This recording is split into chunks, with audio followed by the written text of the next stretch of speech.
Paul has really disappointed me because he has double-crossed and betrayed 2 women now. And this world is round, right? Calm as a bee, and she comes back cold and direct. She hits you straight in the face. Take care of your business. Don't leave your business to go and take care of his business. Take care of your business, because the same person you think that you're putting everything into will take what you put into him and go off and meet the real person he wants to be with. Hey everyone, welcome back to my channel. This is LolaAjisafe here. So we are talking about Ready to Love. I'm not going to talk about season anymore. You know, this is episode 6. It's called Backup Plan. So what's going on? We open the scene. But before we open the scene, let's start with, once again, housekeeping rules. Everyone, thank you very much. But please do not forget to thumbs up. Please like the video. It helps the algorithm. You'll see the video come up with the likes. And I appreciate what everyone's been doing so far. Appreciate it very much. Most importantly, I love to hear from everyone what you think, what's happening, what you might have some opinion about what I said, an opinion about what somebody else said. We keep it respectful. We're fam. We can discuss it. It makes it more interesting. And last of all, if you've been checking out with me and you haven't, subscribed, hit the subscribe button to subscribe. So first in his gentleman's lounge, what's the plan? They've come up with the plan today. The week's plan. The plan for the week is that they're gonna not go with their first choice, not nurse anything else, but actually try and nurse their second choice, their backup plan. And my bruh, Tori, he jump and talk about, oh, really? Like, yeah, I haven't had any backup plan. All right, Mr. No Backup Plan, Tim, we got this. So let's see how this goes. But this is what makes me, just for some thought here. So we see how he's talking about backup plan. This is uncle, nephew, Tommy talking about them nursing their backup plan, going out with their second choice. This is something they do every season. I don't remember if they did it last season, but they typically do this every season. But this is not new for guys. Can we be honest? I'm sure some women do it too, but this is definitely not new for guys. Yeah, that term, you've got all these fancy terms. The term, what's called the placeholder thing, where a man will be with you 5, 10, 15 years, won't marry you. And then, you guys break up, and 6 months later, he was someone else, and they get married. So I don't know if when they come up with these tactics, it's like I said, the show is somewhat, it's got artificial conditions, but it does tend to mimic real life. Because that's why we tell women to be clear on what they want and speak up front. Say what you want and be clear that if you don't get what you want, then instead of sitting down and hoping you'll get it, you might, for your peace of mind, exit stage left. Because the truth is, if the person who says that they love you, they care for you, is not committing to you in a way that you recognize and you would appreciate and you want, then maybe they're not matching, they're not feeling the same way you're feeling. They're just there for you to hold that place until the real person they want comes along. That's what I got from this. It's like, the guy's like, oh, okay, like this is not new for guys. And I want to be an equal opportunity employer. So I would say, the same thing, women may do this too, but it's more common to see this with, men doing this to women, where the women think, oh, I got the guy. Oh, they feel flattered that, oh, he's got me. He wants me. We live together. We have children together, but y'all are not married. And the things you want the most, he's not doing. So anyway, as we end up there wrapping up, Clifton, of course, confirms that,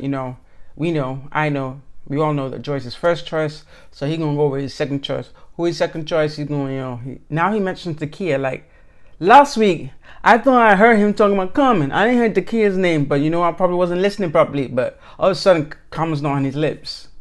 Like this shuffle, I don't know if it's like edited out of order. I mean, I'm sure, I don't know. But anyway, his backup plan is no longer Carmen, or maybe because Carmen's giving him dust after she saw after Carmen saw that she couldn't snatch, Clifton from Joy. She paid him dust. He paid attention to the dust she paid him, and so now he's replaced Carmen with LaKia. Like these people, I think there've been enough seasons where people, they might pretend that they don't know how the game is played. They haven't watched other seasons. It's the first time. They never used to watch reality TV. They just decided to join because the producer invited them. But it's now becoming more apparent that people understand the dynamics. And so are they really here for a relationship, or they're just here for the exposure? I don't know. Like, people are shuffling real quick. Like, no one seems real stuck. Apart from, I didn't have a backup plan. Tim, really Tori, who I'm talking about. I don't know if he's also playing a game, but he said he don't have a backup plan. So he walked in and he doesn't have a backup plan. So here we go. Let's see. So then of course Eric, confesses that LaKia is his first choice, and so he's he's gonna be looking at his second choice, Carmen. You hear that, Carmen? I told y'all before that what, if they hadn't made it in all this time while they knew each other, what's to say they're gonna make it now? All right, so we're going into the first backup date. We have Eric with Carmen sitting down. I'm looking at them like the homies are hanging out. They talk, But, what I find unnecessary as it starts is the need to ask him about his other options. AKA, she's always asking about LaKia. What's going on. She's just hinting at and I don't understand. Like, I feel there must be something going on behind the scenes, because I don't understand the vitriol she has towards LaKia. On camera, we haven't seen anything. I don't even see them communicate. But here she goes in her confessional talking about, because, Eric had mentioned to her that maybe they'd shared a peck, shared a kiss or something. She goes on in her confessional to talk about how, LaKia, desperate move. She's a desperate woman. This constant need to put someone down. Really, because when you see Carmen, she's an attractive woman. Okay, I'm gonna be honest. She's a beautiful woman, right? On good days, she's a beautiful woman, but at very least, she's a very attractive woman. She carries her package well. She knows how to be sultry. She's smart. She knows how to play the game. So she does have what she needs to go to the end. And she does carry this, confident air, like, I'm the best, I'm number one, I'm this, I'm that. So you see all of this. So in appearance, you'll be looking at a woman who is good looking and is confident.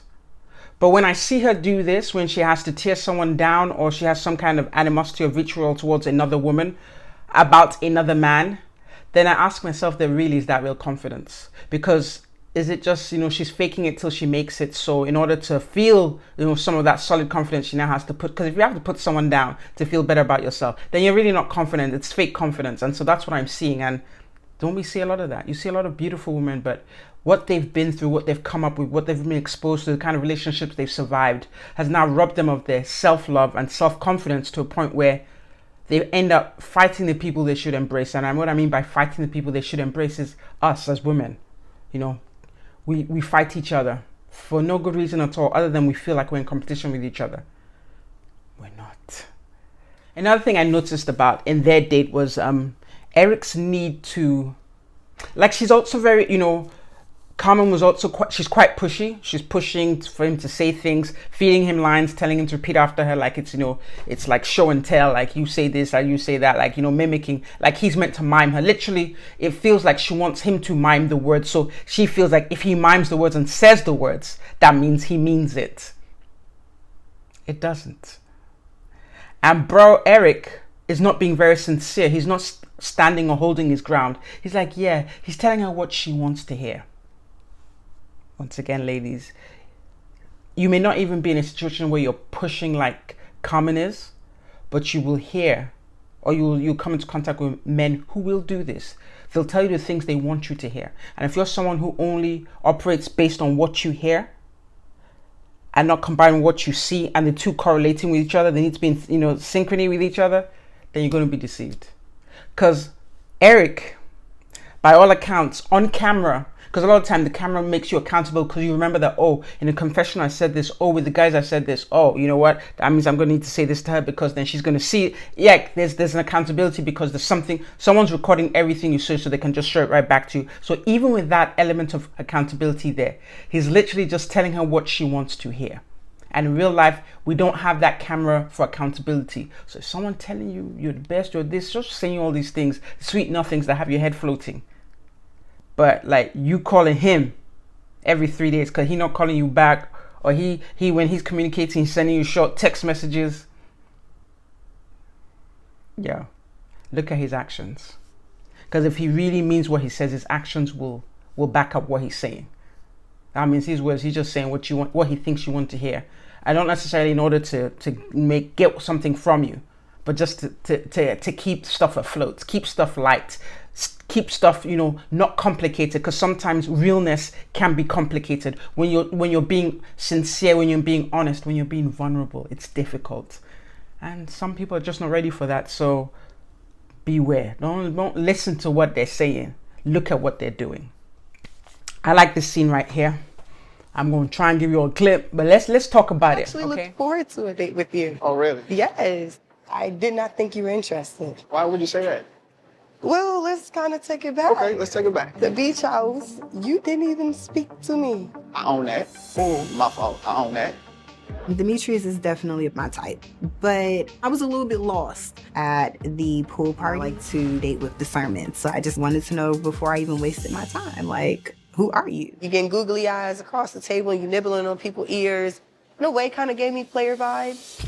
Player vibes? Yeah, like I said, I don't know, and I don't want to make the assumption. So prove me wrong. It seems that you're making assumptions. When Tina came in the date, she came in kind of hot. How does that leave me to be able to come into and really make a true connection with, like, do you even want to do that? So Demetrius and Tina. So, Demetrius, so far, in all we've seen, Demetrius has approached one woman. So for all we know, many women, various women, numerous women have expressed an interest in Demetrius. But we on camera, so far, we've only seen him express and return interest to one woman. That's Sabrina. So today he's meeting up with Tina. He talked about in behind the scenes that he saw Tina coming. And I remember that scene, Tina was like in a black, cover up over her bikini, and she was looking nice. And Brad said she looked nice, so he wanted to holler at her. So he brings her out on a date. But like I said, I told you that, I've been looking at Tina. I like the way she play a game. She's not bowled away or, just impressed by his attention. She started off with, I'm surprised. Because the last time we were at, I think, the beach house, that meeting where they said, no more new people. You didn't even take a minute to say hi. So what's different now? And of course, we have to think this is like, speed dating on crack. So it's not like, oh, we've seen each other 6 months later and I've got to change your heart. No, it might have been last week. So I saw you last week and you didn't find it in your spirit to find me interesting enough to say, hi, how you doing? Like that kind of act like you're interested, because I do believe that when you see someone who's attractive, particularly for a man, and a man such as Demetrius, at least what he presents to us, he presents as a masculine man who knows what he wants and is decisive. So if you've seen a woman that you think, oh, I like her, she's interesting, but you didn't say a word to her when you had an opportunity to, that's I'm not gonna call it a red flag. Let's use the yellow card. Like that's like, that's a And Tina, rightfully so, that's the first thing she comes out with, like, I'm surprised that we're here. What's going on? So once again, what were we talking about 2 minutes ago? Look at their actions, not their words. So for all we know, and I'm not saying that because we're going to keep talking, for all we know, he's trying to cement his position so he don't get kicked out. Because all of a sudden, you sparked an interest. You didn't, because we all know now they can't always coordinate dates.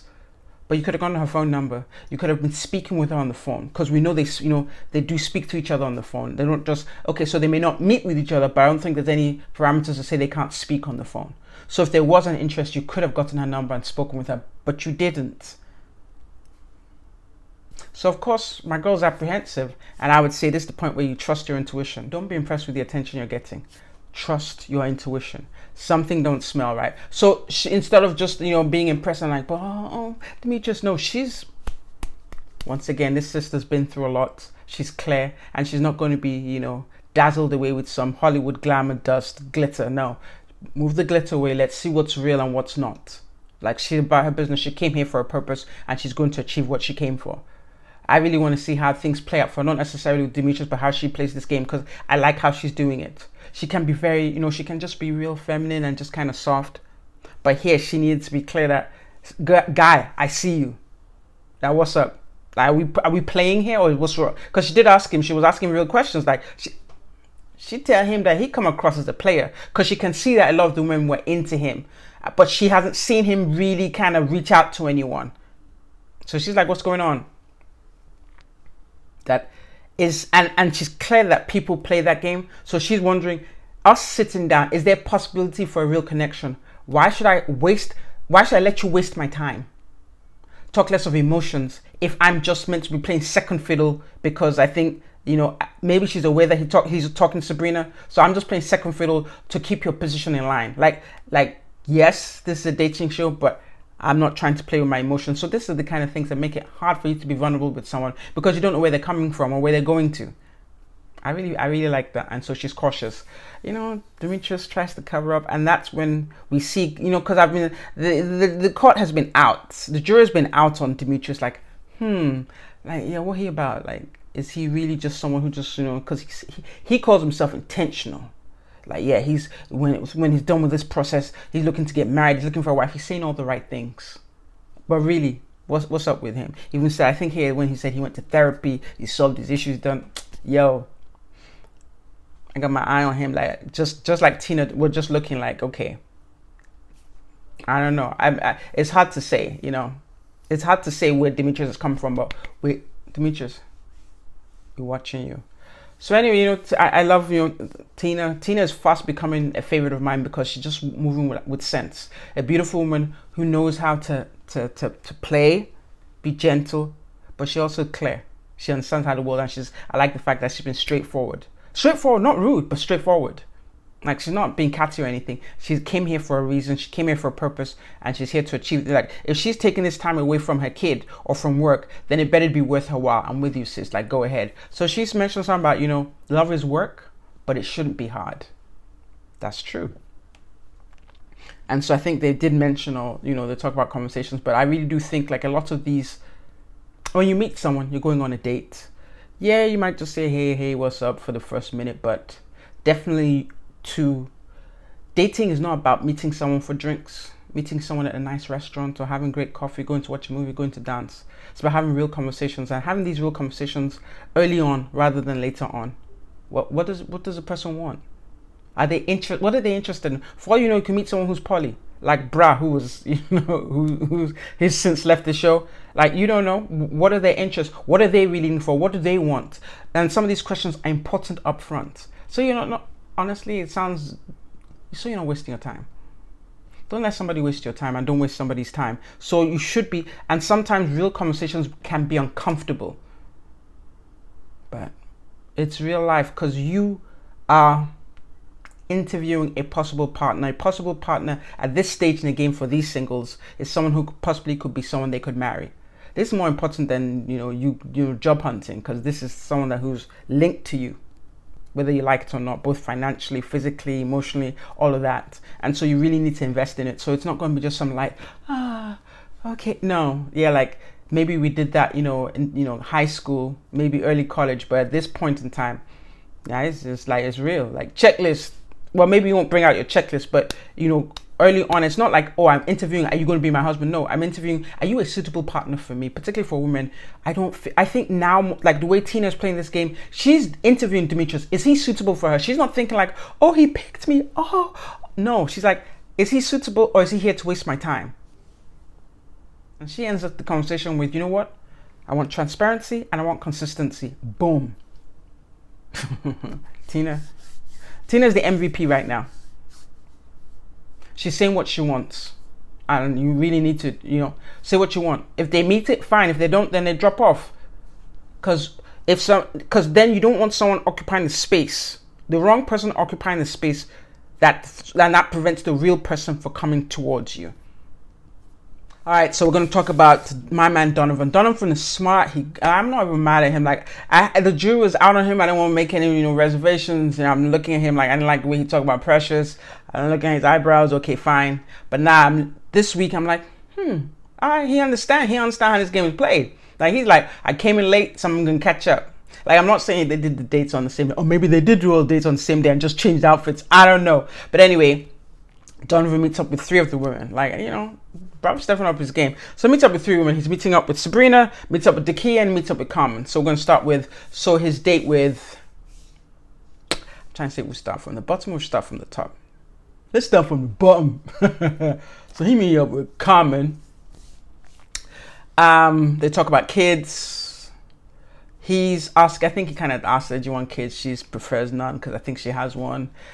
You know, there was something he did here that I thought was really sweet. It was either that day was her birthday, or her birthday had recently passed. So he made an effort, and he ordered something special he let the restaurant know that it was a birthday, and they did a little rua. And even though she clearly is not his top, the fact that he just had that thought, he was thoughtful to do something sweet and kind for her. Donovan, I'm not mad at you anymore. I wasn't mad before, but now you stepping up. I like that. I thought that was really sweet, and that's what that gives me some insight into the kind of person he is. Because we know, like, because all their conversation really was sexual innuendos. There's some sexual attraction. Yeah.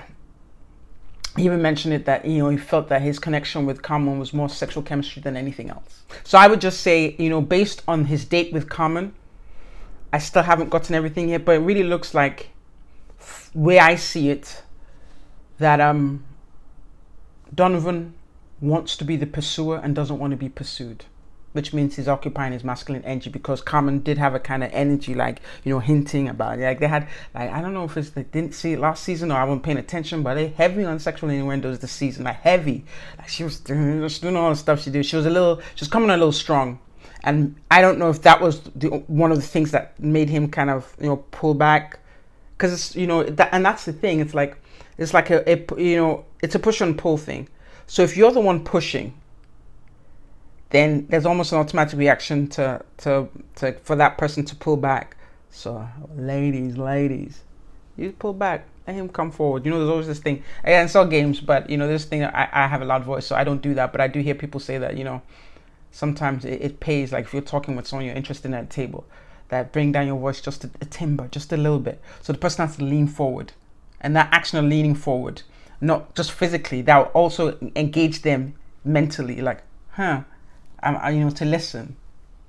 Little tricks they do. I haven't tried that, but I've heard them talk about it. So I feel like, and that might other things too, but one thing that I noticed in their interaction was the fact that she was just, almost trying to take the lead, and that's probably something he's not about. So his date with LaKia, I know it seemed a little softer, but almost similar, So, LaKia comes in, she talk about how fine he is. Okay, he's well groomed. She was coming off a little overly available, overly interested, or appeared to be more interested than he was.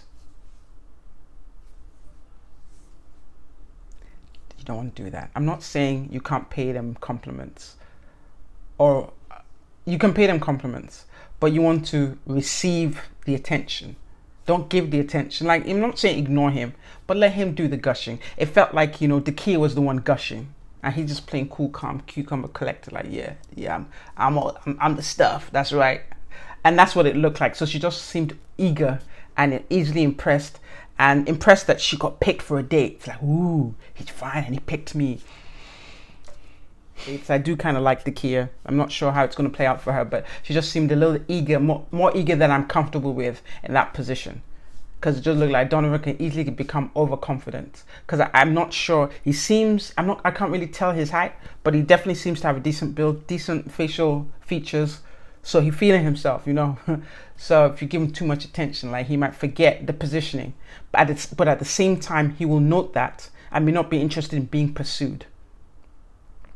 And so with his final date, I'm telling you up front already, he's confirmed that his primary interest is Sabrina. So they just seem to have a cool, calm date. She wasn't eagerly like, oh, like a little puppy. Like, when you have a puppy at home and you get back from work after 12 hours and the puppy's jumping over you. Like, she wasn't doing all of that. She was just real cool, calm, and collected. She may like him, but she was real cool, calm, and collected. They have a divorce in common. I think they're both from Cali. They had that in common. He seemed interested or excited by the fact that they had Cali in common. Not sure.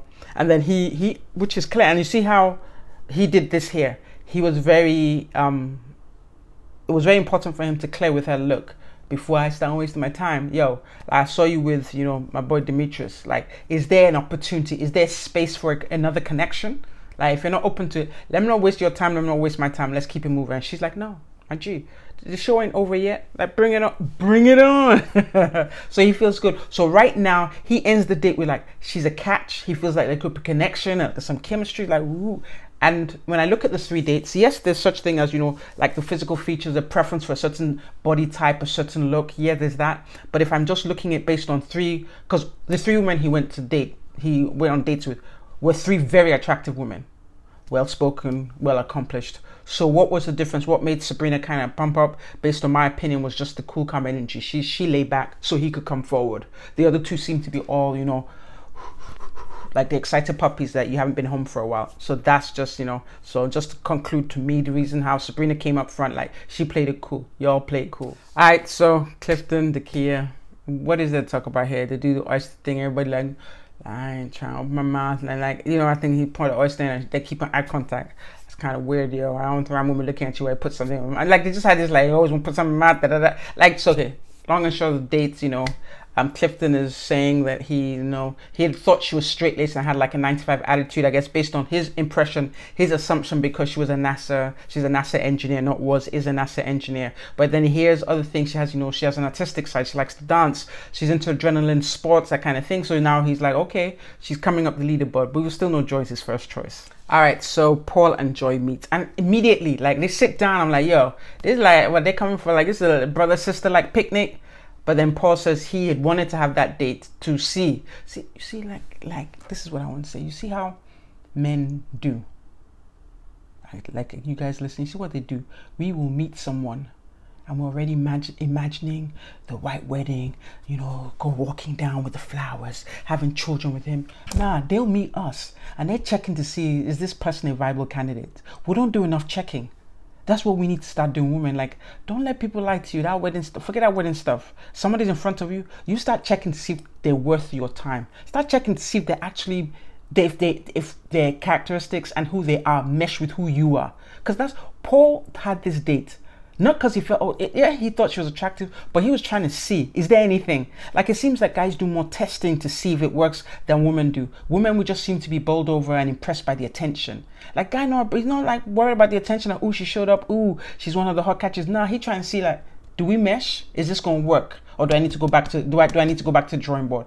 That's what we need to be doing. That's how we need to play the game. That's what these dudes are doing. Like, even Paul, and I say, even Paul that was at the bottom of the leaderboard, that Precious saved a couple weeks ago. Look at him now. Like, he started playing chess. Like, he feeling himself now. He's like, yeah, is she worth it? Like, do we have something? Anyway, I digress. But anyway, going into it, so Joy immediately out the box, and I think prematurely says, nah, it's platonic for her, and she I won't say she shut Paul down, but she just confirmed to him that, nah, there's nothing between us. And then she just kind of, you know, when he asked about the kiss, because yeah, he said that, I thought you were really bold, you know, the kiss you planted on Clifton. Like, he's testing, he's looking, see if there's space for him. He's not asking outright, he's testing. He wasn't straightforward. He's like, so yeah, Joy, she had just played it, like, yeah, you know, she had just played it down, you know, just playing along, it was just a game, like, even though, you know, I'm not saying you should kiss the guy, but it's a game, right? Just keep him, yo, because that's what the say is chess. Placeholder, just like, hey, what's up? Like, I don't feel she should shut him down. Like, just say, yeah, nothing between me and you is done. Like, never, like, let's just be friends. And they shake hands, and she said something about, which is true, the one thing she said was, you know who you genuinely like. I think you do. You will know who you genuinely like. Like, I think sometimes you'll meet someone and the packaging could be your specs, and then the person opens their mouth and be like, nah, my G, it's not gonna work. But then there are other people where the packaging looks great and they talking like, okay, all right, tell me more. And then of course us as women, we start imagining, you know, okay, the children, the this, the that, the white picket fence now. But the dudes, they get that, like, they see the packaging, like it, get to see who the person is behind it, like it. But they don't stop doing the checking. They still go, they have like a checklist. They don't just get excited about, oh, check 1, check 2, ooh, yeah, let's get married. No, like, dudes have like, you know, 20 checks, and we just have like 2 or 3 checks. We need to have more checks. Like, keep testing and checking. Yeah, so that's the thing. I think Paul did like Joy, but like, he was just checking. He was checking her temperature, and she gave him a cold thermometer. I wish she should have hidden the thermometer. Like, I'm not saying she should lie, but she shouldn't count him out, because after all, it's a game, right? And this particular date plays into what we're going to touch on next, or later on. All right, next date we have Ace, Lavern. Nothing really here. It just confirms that in Lavern's mind, Joy is his #1 pick. Ace is his second, you know, he gets a gift, he's real. So it looks like, and this is what we're hearing consistently when we kind of look at Lavern's picture. Lavern can be real outgoing and real into it, but he tends to have this, you know, hot and cold thing. So with Ace, he gets this lotion, just it brings a gift which is thoughtful and nice, and rubs it on her, and just like, you know, any opportunity to touch, he's just so very touchy-feely, but it seems like it's almost a situation where you can turn it on and off. There's more to this guy's story, but I don't know if we're ever going to see it or understand it, but like he may not be essentially, or maybe he might just be an introvert who can be extroverted for a period of time. But his go-to, like he naturally is one who just likes to sit back. I don't know, and this is something we need to see. I'm not sure what's going on with him. But yeah, that's all. Nothing here, folks. All right, so this date, I was, you know, they had hinted at it last week, and I was like, the two people, no. Tori needs to go home. I'm done. That's how I feel. Like next week, ladies, you need to send Tori home. That's all I have to tell you. Tori needs to go home. So here we go. Tori meets up with Precious. Precious' second choice. We know they had met up at the very first day they had met up, and they had bonded over the fact that they didn't have great relationship with their mother. She hadn't seen her mother in 20 years. He didn't really know his mother, so he didn't know how to love, all this la la la. So you know, that little trauma thing they understood the pain that the other one was experiencing. They understood each other. I'm not going to say they were trauma bonded. I'm just going to say they understood each other's pain, because shortly after that, they didn't meet up until this time. So clearly Tori is now trying to get his second choice. Like everybody trying to play game, but the game is so poor that we can see the game coming. Like if you play good game, like I didn't see the game coming, I just be like, oh wow, like yeah, like you can literally see his mind thinking, like yeah, okay. Let me stop. But anyway, so here I am, you know, she comes in, I'm rooting for, I don't know, there's something about Precious, I'm rooting for her, like okay, go ahead sis, let's go. Then Tori starts talking about this, you know, rearranging your kidney nonsense talk. People who talk too much, what they say about empty barrels make the most noise. Like if I don't have a lot of experience, but just from what I know, my experience, these guys who always talk about their stuff, is out of a space of insecurity. Nothing beats quiet confidence. Like you don't even need to say check my resume or check my references. You just be quiet and then surprise the person when you have something to show. But this one is talking about rearranging kids. It's very irritating. It's very annoying. It's very childish. It really shows he's shallow, shows no depth. And really, he's not all that. He's not all that. I'm just saying, you're not all that. Like, for that, like, nobody is worth that kind of nonsense talk. Like, yo, like, if it wasn't a show, you talk like that, just get off get up and walk off. Like, anyway, so once he started talking like that, I was done. I feel like, you know, Precious was done, but she knows that, you know, she has to play it cool because she's, you know, she's close to being on chopping block, because clearly looked like Paul isn't checking for her anymore. So she's trying to talk with him, trying to be vulnerable and just trying to have like a real conversation. And he appears to be deflecting or trying to keep the conversation superficial. Like, doesn't want them to go any deep. And I was just like, okay, what's this guy doing? Like, this guy's not serious. I thought he was trying to get a second connection so that he's not just stuck on one person. And then it just seems like he's just focused on, you know, sex. That's what it looked like. Because I think he pats her mouth or something and leans in for a kiss. She let him. And I think, not because she wanted to, because maybe she didn't want to embarrass him. And this is what we do as women. So we sometimes do things we don't want to do to spare the other person's feelings, but the other person didn't spare our feelings. He didn't think about how she might feel about him just invading her space. They haven't even bonded over a conversation. They haven't really had a real conversation. They haven't gotten to know each other, and just he thinks that just in the midst of that, there was visible to us there was no connection. So where did he get off thinking that it was okay to lean in and kiss her? So he wasn't thinking about her feelings, but she thought about his feelings. We do this all the time. I'm done. We need to be done with this. Me, you, us. Like, we need to be done with this. They disrespect us. We let them know up front. She could just push them. But she didn't. And it's not because she didn't want it. And he confirms that, yeah, there was no chemistry. Like, yeah, Sabrina's his first choice. He needs to go next week. I'm done with him. He disrespected that poor woman. And she was also not amused. She felt insulted that he did that. Because she said the same thing. I don't remember what she said. But they hadn't really. It's one thing when you go out on a date with someone and you guys have like a really great conversation that connects you. There was no connection. He talked about kidney nonsense stuff he was saying. I'm about to say something, but I cleaned it up real quick, caught myself. Talk about that kidney nonsense. And then when she's trying to talk and go deep, then he's like stopping her. Like he wasn't trying to go anywhere with it. Yo, people, beware of these kind of, there's so many time wasters like this in the real world. Nothing to write home about.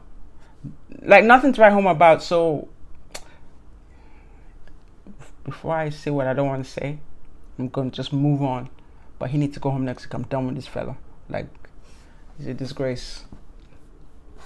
All right, so Gentleman's Lounge. What are we talking about? All right, so first thing first, Eric said that Carmen has shifted his lineup. Sure, whatever. All right, moving on. Clifton, he talked about, like, you know, the key is growing on him. Good. Hopefully that'll make Eric, because sometimes when men get jealous, it makes them think clearer.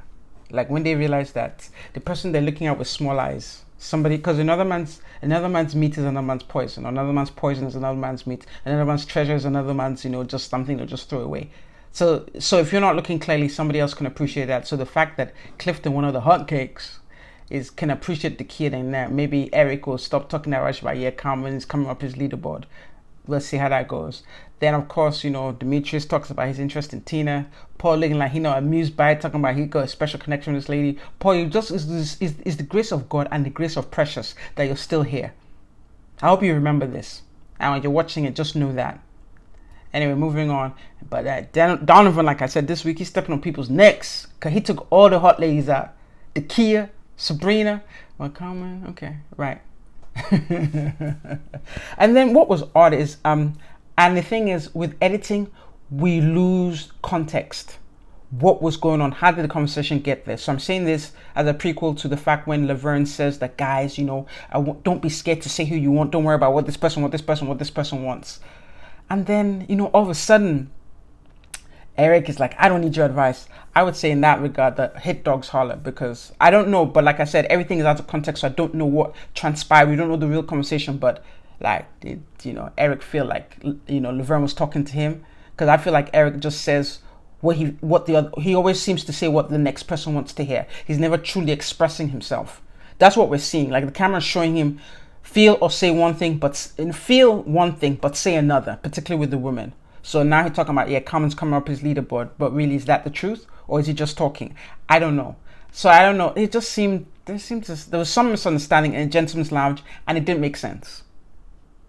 Because then Demetrius jump in and I'm not seeing the guys come at each other like that over what they cut something out. They cut something out. There was some misunderstanding in Gentleman's Lounge. I don't know why, and it looks like guys are not feeling Lavern. Like Lavern seems to be odd man out. We might find out what's, you know, people talk, there's going to be interviews. We'll find out later what exactly that meant. So take notes. What do you guys think? What happened? You know, because Lavern, I don't think what he said was bad. Like, guys, say what you want. Don't worry about what the other man is worrying about. If you, for example, you know how Clifton is saying likes LaKia, why should he be worried about whether Eric likes LaKia too? He needs to speak his mind. Speak your mind, right? May the best man win. Isn't that what guys do? Shake hands and be like, may the best man win, and keep it moving. Now they're acting a little catty. Like, I don't know. But anyway, I didn't say anything wrong with it. What do you guys think anyway?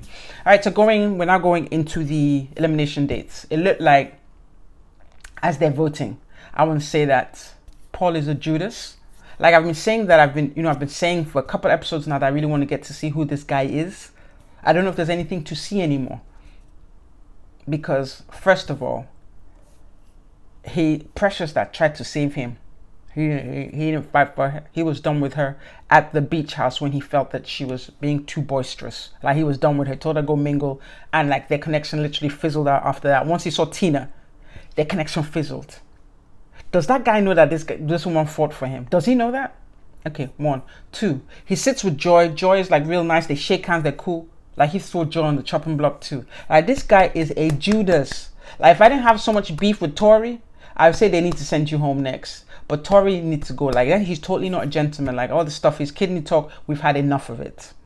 I think everyone's had enough of the talk. And I just felt like he really crossed boundaries. He really crossed boundaries with Precious. He really invaded and he did what he shouldn't have done. So he needs to go next. But anyway, so the elimination dates now are Joy and Demetrius and Precious and Clifton. So let's talk about Precious and Clifton. So we know that, you know, she's like, what's going on? Like as soon as she sits down, because a lot of times they don't really know what's going on. As soon as she sits down, she realizes that Clifton's never expressed interest in me. Why are we sitting down? So in her mind, she's already like, oops. Dun, dun, dun. Beware this late, like it's elimination date. It's elimination dates, but she had such a good vibe with it. They had a great vibe. She's like, look, it's over, but we're still gonna be good. Peaceful, done. She's going home. She's like, I'm done with these clowns. Let's go into join Demetrius. I'm about to wean you guys off. Do you actually like anyone here?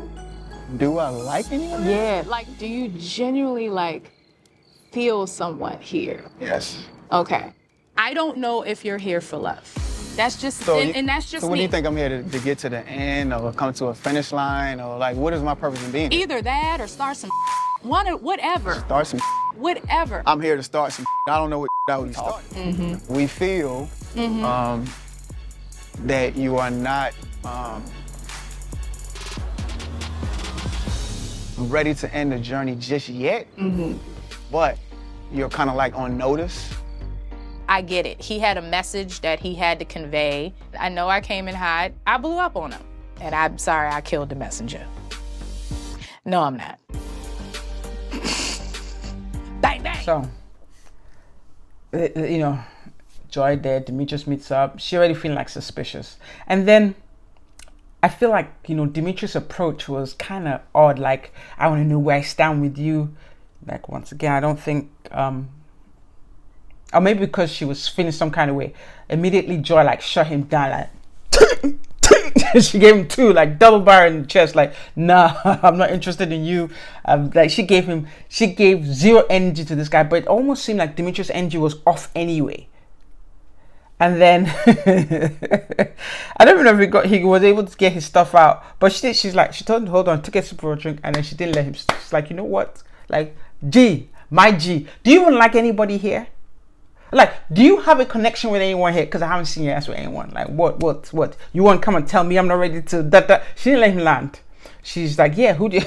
She came for him. She turned the tables around. Like, look, I like Joe for this. She turned the tables around on him. Eventually, he got it out.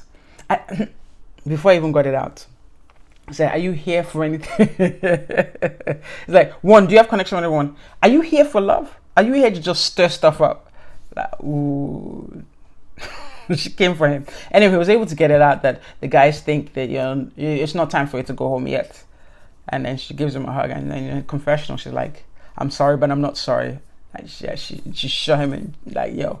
So she needs to be careful because Demetrius looked to me like he played chess and he can hold a grudge. That's how I feel. Like, I don't know. So Joy, beware. Like, you need to be careful. You need to go back and embrace the other folks you know, because he's going to be coming for you. Sis, I feel like Demetrius is going to be coming for you. And I don't feel Clifton strong enough to keep you in.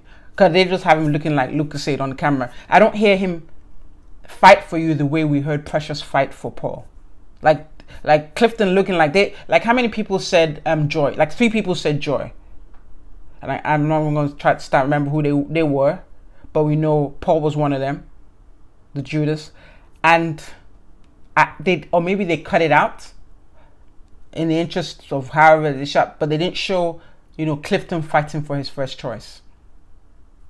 So I don't know if that happened or they just didn't show. So anyway, guys, look like we come to the end of the episode, but it's heating up. Like, what did we say? I want Tori to go home. What do you guys feel? I want Tori to go home. How do you guys feel? Paul has really disappointed me because he has double-crossed and betrayed 2 women now. And this world is round, right? Calm as a bee, and she comes back cold and direct. She hits you straight in the face. Because he's betrayed 2 women that were batting for him. Particularly Precious. Like, he just... And I think that's a life lesson before I go home. That's a life lesson. Just because you're fighting for a guy, like you've been mothering him, doing all this, you cook his food, you do his clothes, you do this, then he's off somewhere else, wifing someone. That's what happens, right? Like, you feel like I put all this into him and that. Sis, take care of your business. Don't leave your business to go and take care of his business. Take care of your business, because the same person you think that you're putting everything into will take what you put into him and go off and meet the real person he wants to be with. That's the lesson here to me. So beware, because that's what Precious kept him here. And he watched her leave. He let her leave, literally pushed her to leave, put her on the chopping block. He's only here because she saved him. The ladies, he would have been gone. The ladies listened to Precious, and look at Precious now, she's gone. That's life for you. Be very careful. Anyway, guys, it's been real. Don't forget to like, comment, subscribe. See y'all next week. LolaAjisafe, over and out.